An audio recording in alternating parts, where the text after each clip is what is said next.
If we move to Paul now, because Paul's been involved with the CALGB study for younger patients, and perhaps you could just comment on how the two studies, the one done here in Europe by the IFM and your study, kind of corroborate what Antonio's saying.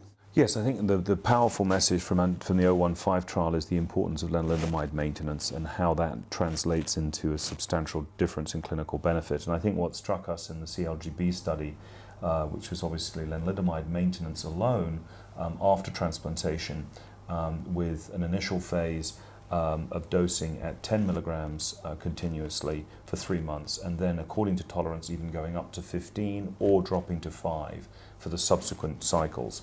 And this was continuous therapy. It's important to note that our difference between us and our French partners was Michel and colleagues had a consolidation phase built into theirs. And that's an important distinction for reasons that may become apparent in a moment. But suffice to say that we saw a striking difference in progression-free survival in favor of lenalidomide versus placebo. And when that translated into the suggestion to the Data Safety and Monitoring Committee of a survival difference, they unblinded the study and actually required us to offer to our patients crossover. And certainly, speaking to my practice, and we're one of the lead enrollers to the trial, uniformly my patients on placebo crossed over to lenalidomide.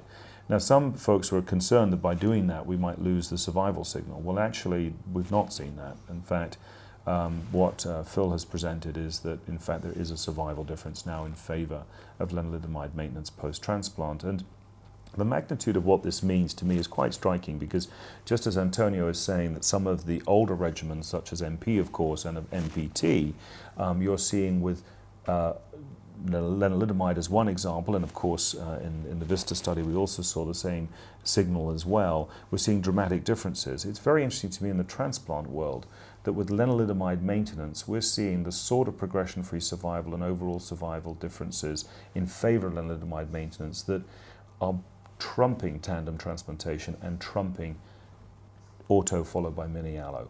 And that to me is really very important for patients to hear, because the current controversy over allo should be framed in the context of the fact that you've got tremendous differences in progression-free survival in favor of a much simpler, much better tolerated, and I would argue more effective approach. So I use plenty of lenalidomide in this setting as well, and the striking thing for me is that for patients, once they're on it, they tolerate it very well. There's very few side effects.